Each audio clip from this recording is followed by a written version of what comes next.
You may be following these same patterns of what you've always done. I look at my notifications, look at my newsfeed, I read a couple stories, and I move on. You're missing out on some things that are really valuable there. So I'm going to focus in on 7 tips to use LinkedIn as productively as possible.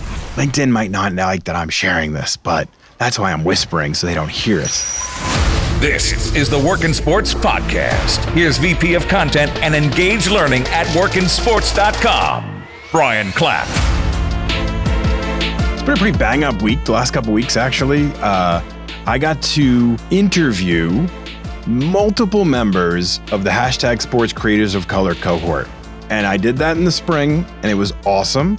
And this is their second cohort, and it was an amazing experience. We were part of their media day. We are a sponsor of that program. Our friends at Hashtag Sports are awesome. We work in conjunction with them a lot. And this is one of those programs that I absolutely adore. I love it. I believe there are 33 members of this cohort and that are being highlighted and focused on and brought attention to, and we're a big part of that. If you remember, in the spring, we ran an episode that was a combination of a lot of different perspectives from a lot of different guests. And then there was at least 6 or 7 interviews we did after that with game-changing men and women in the creative world of sports, like Camille Buxeda, Laura Estefan, Tamara Brown, some really great episodes in the spring. So we're doing that all over again. I did the interviews last week. Really amazing cohort. So fun things coming on that front there. Additionally, in the last, 2 weeks, I've spoken in about 25 different college campuses. There's a big part of each semester where I go in and I talk at a lot of different college campuses, try to set the students up for success, give them a good game plan. And those are schools that are aligned with our sports career game plan program. So we have a online program that is made for career development, that is made to help young people trying to get into our industry learn all of the right skills to really be refined for the sports industry and ready to hit the ground running. And we were in 100 colleges and universities this year, which is a new record for us, which is awesome. But I try to get into all these different classrooms and share as much as I can. So today's question actually comes from a little bit of that conversation. They sounded like they were a little shy about this in their email, so I'm not going to give their name.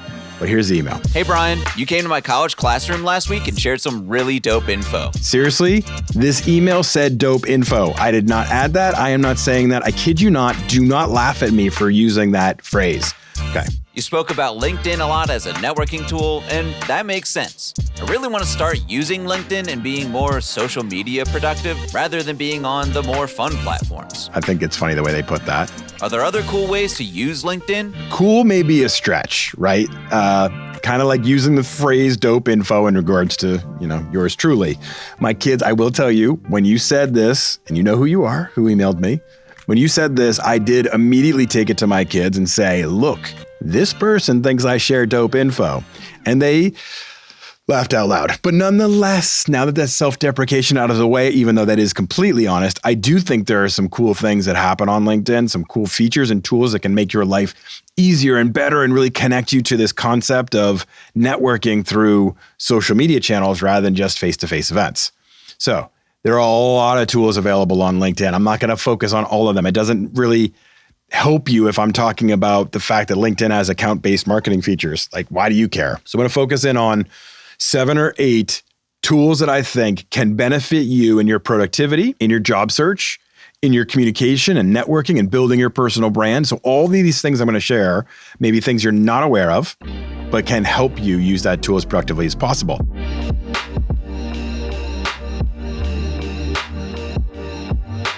I'll be completely honest. I tend to be a creature of habit. So whether it's Twitter or whether it's LinkedIn or whether it's even just surfing the web, I have a handful of sites that I go to on a rotation. Like I'll go to ESPN, CNN, New England Sports Network, NBC Sports Boston. I'm a Boston guy, right? So I'm looking at my sports information and then maybe a couple other sites. And then I'm like, okay, I'm done with the internet for the day. You get into kind of these routines. And if you're doing that on a tool like LinkedIn, you may be following these same patterns of what you've always done. I look at my notifications, I look at my newsfeed, I read a couple stories and I move on.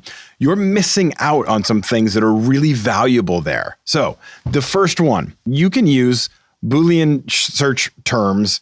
I always say that word wrong. You know what I'm saying. Boolean. And I know it's Boolean or Boolean. Anyway, it doesn't matter. I know what it is, and that's what matters most. What this means, you can use this when you're searching for people. So let's say you've identified that you want to be a sports reporter. You can use search terms to start to discover these people rather than just having their name and looking for them. Like rather than saying Rich Eisen, oh, okay, I'll try to connect with him. Like that might not work so well, but you can use Boolean search methodologies to narrow this field in LinkedIn. If you go up to the search box in LinkedIn and you put quotes sports reporter, quotes around sports reporter, that makes it possible to search for profiles that contain that exact phrase. So any profiles that have the phrase sports reporter in them will come up. Now, if you want to add an extra layer to it, you're again doing quotations around sports reporter, and then you do or quotes sports journalist. Now you're going to get people who have either one of those terms in their profiles, right? So you can broaden it a little bit, but still keep it focused in, I want these results.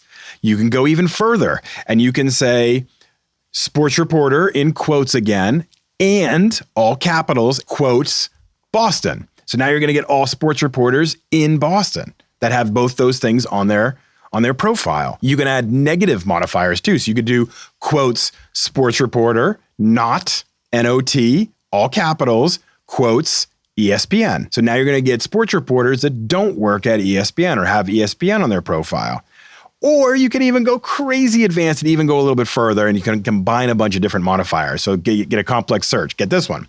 Now you're going to do quotes around the entire thing, but you can do parentheses, NFL or MLB or NHL, and parentheses, and reporter. End quotes. Now you're going to get reporters that work in any of those three leagues, NFL, MLB, NHL. They've put that on their profile. So I'm going to put all these modifiers that I just said in the show notes for this episode on our site on workinsports.com. This is something you can use very effectively to start to target people that you want to network with. Start to say like, okay, I want to be a sports reporter. Let me find sports reporters that work in New Jersey and start there reaching out and get all these names. And you get this list of people. What if you said, I want to be a sports reporter and I want to work at ESPN? Now you find all those people that work at ESPN as sports reporters or starting out in different areas at ESPN, and you can go through their profiles and look at where did they get started? What did they study? What did they learn? What were their steps to get to this point? There's so many ways you can start to carve up knowledge through a platform like LinkedIn, but only if you start by targeting the right people. So it's a good networking tool to use it that way. It can also just be a really cool researching tool to find out and discover how people got to this point of their career. So many powerful ways to start searching for people on LinkedIn other than just finding their name or finding their company. You can do it in this fashion. So use those search terms. Number 2, my items. You may not realize this, but let's say you're sitting in you're sitting in your car, you're waiting to pick somebody up, you're flipping through, you're reading a little bit, you're on your phone, you're doing something interesting, or you see something that you want to follow up with later. I do this constantly. And I go off to do something else and I totally forget about it. You can, on the 3 dots on any post, you click on the 3 dots and it opens up the option to save a post. Or you can do this with a job, or you can do this with an article or all those kind of things. You save them and now they're attached to your profile. So if you go to your profile now, you'll have a category that says My Items. Now, I do this a lot. I'll be flipping through. I'm with my kids. I'm at a doctor's appointment or something like that, and I'm flipping through looking at LinkedIn. I'll see something published by a friend. I'll see something published by Sports Business Journal. I'll see something published out there that looks interesting to me. Maybe I don't have time to read the full article, though. I will save that bad boy for later and come back to it, or I'll send it to myself via email. I'll share it with myself.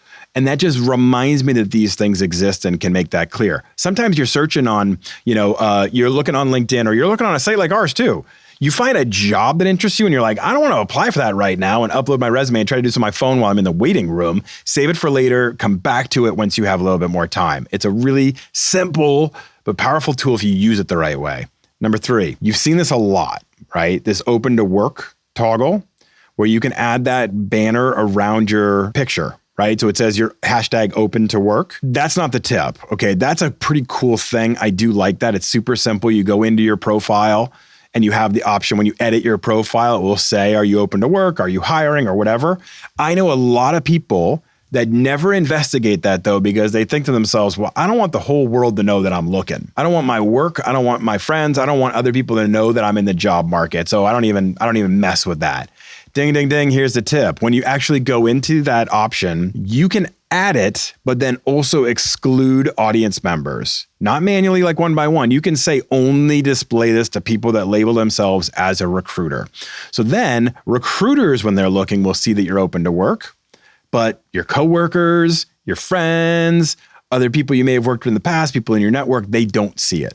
So the tip is you can promote the fact that you're interested in and open to work without letting the whole world know if you're not ready for that. And that makes that tool a lot more powerful to me because I know, for example, I'm not looking for work. Everybody listening, no, very happy in my job. Very happy. But if I were, I never would have considered that tool because I don't like to just blast it out there to everybody. That feels impersonal to me. But if I could have just made it available to recruiters, okay, maybe that becomes more valuable to me. All right, next one, LinkedIn articles or publishing. You know, when you go to post something on LinkedIn, you can share a video, you can link to an article, you can link to an article, you can share something. Well, you can also write your own articles. And this is really important because a lot of you out there are looking for ways to build your brand, but you may not have your own blog or website. Well, do it through the LinkedIn platform. You can write an article on LinkedIn. You can mention people. You can add hashtags. You can add imagery and formatting. You can make it look really good. And here's the cool thing. It's discoverable through SEO, through Google searches and things. So if you publish on LinkedIn, it's not only displayed in that network, it'll be out on Google and be indexed in that format. So you can start to build your brand this way and connect your message. Now you take that article and you put it in your featured items on your profile. So now somebody comes to your profile page, they're looking at you, you want to do an informational interview or you're applying for a job and they're checking you out. They can see some of your work product right there too. So publishing that way and then also making sure it's connected to your featured items on your profile page can be a really powerful way to start building your personal brand. We talk about it all the time. You have to have moments out there where people are seeing you, but you want to display your best work. So this is a really good way to utilize the platform to publish articles. Super, super simple thing. Number 5, name pronunciation.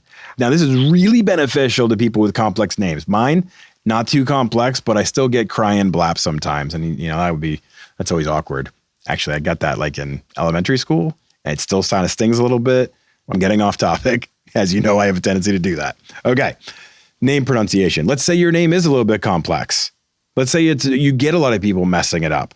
Let's say you want to remove some of that friction or some of that awkwardness and some of that anxiety that comes out of it and make it really clear. Only on your phone, not on your desktop, but you can go on your phone and you can add your name pronunciation. It's you recording it. So it's not like a computerized voice saying, cry and blap. It's actually you recording how your name should be pronounced. So you're in the mobile app, you click on your profile, you click the edit graphic on the right-hand side where you edit your name, your headline, etc., and you get a screen that lets you change some of the information in there. And one of the things you can change says add name pronunciation. Click on that. It'll let you record how your name is said. And then on your profile, there'll be the little megaphone looking icon next to your name that somebody can click on and hear how your name is pronounced. I will tell you, as someone who's trying to book podcast guests all the time, I use that feature a ton because I am often booking guests through LinkedIn. And rather than asking them, hey, can you pronounce your name for me? I've already listened to it on LinkedIn from their voice, and it makes that whole interaction seem more comfortable. So if you have a name that's a little bit tricky to pronounce, do this because it'll make interviewers and recruiters and everybody who may contact you feel just that little bit more comfortable, and you want comfort in these situations. Number 6, viewing profiles in private mode. Okay, so I know I said that I wasn't going to talk a lot about private mode, so I'm not going to really talk about it too much here, but I want to give it a use case. Let's say you're trying to do some of this research into people. Let's say you're trying to view a little bit more of their background. Where did they go to school? Where did they work before, whatever, but you don't feel like you're ready to kind of come up in their visibility yet. You don't want to connect with them, and you don't necessarily want them to know that you were looking. This happens sometimes. Sometimes people are a little shy and they're like, I haven't even finished my profile yet. I don't feel good about it. I don't want somebody to know that I was looking at their profile, because that's one of the other magics of LinkedIn. I can go in and see everybody who's looked at my profile. And let's see, I'm curious now. In the last 90 days, 444 people have looked at my profile. The most recent one is Dante Leone, who's a sophomore at Merrimack College. Hey, Dante, he viewed it 2 hours ago. Anyway, my point is I can see all that. If you are not wanting to be discovered for one reason or another, and you're just not ready for that yet, you can view other people's profiles in private mode. So you hide your visit to the profile. To do this, it's pretty simple. You go to your settings and privacy page. So on your profile, you do the drop down, settings and privacy. There's a visibility tab. Click on that. Click on profile viewing options, and then select private mode. Now that makes it so that when you view profiles, you are seen as anonymous LinkedIn member. You're scanning through right now. Of the first 30 people that I see on this list, there's been 4 who says someone at Seattle Academy, or anonymous LinkedIn member, or someone at Syracuse University. Hey, Syracuse. I spoke at Syracuse earlier this week. They're awesome. So my point is, if you're not ready to be discovered yet, you can make it so they're not going to know that. And on the flip side, if you like to know who's been looking at your profile, you can do that too. Okay, number 7, sending messages without connecting. Okay, so if you have a free LinkedIn account, which like 99% of people do, I'm guessing, you can only send messages to people you are already connected with. Right? Makes sense. Like, I don't want to get a whole bunch of random messages from people. So you'll have to connect with them in order to send a message and have a conversation and start to build anything there in your relationship. Now, I would still advocate, well, get your profile in order, be ready to connect with this person, add a note, make sure that you use the note well to explain your why, make a good connection, and start to message people. But if you don't necessarily want to connect with somebody yet, maybe it's a prospective candidate that you're just trying to look at or want to have some sort of a conversation with. Maybe it's, somebody you're trying to network with or whatever that you want to reach out to, but you're not quite ready to connect with, or you have a question or whatever. Okay. There is a workaround. LinkedIn might not like that I'm sharing this, but that's why I'm whispering so they don't hear it. So one workaround is you join a group that this person is also in. So you can look on their profile and you can see what groups that they are members of. If you join the same group, now when you're on that group page, there is an option to see all members of this group. From there, next to the results of that, so it says see all members and you see everybody's name. Next to their name, there's a button that says message. You can message them from the group, essentially. Because you are in the same group, LinkedIn says these people may want to talk to one another. So you don't have to be connected. You can still message and connect with somebody and talk to somebody in that format.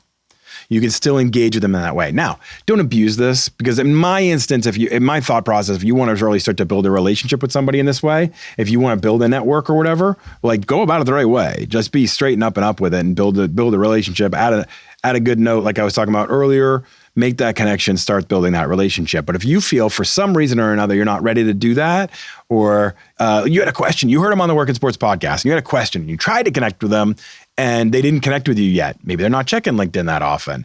You can still try to join a group that they're a part of, message them that way, and then maybe your message gets through. So there's a lot of ways you can use this, but that's just a little hack, a little workaround to try to get you talking to people and engaging with them, even if you're not connected with them. So those are 7. Did I do 7?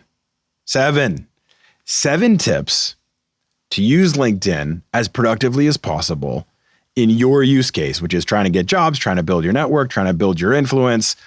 So that will really super help you. So thank you for listening. I appreciate all of you. Please remember to rate, review, and subscribe. Share this with people.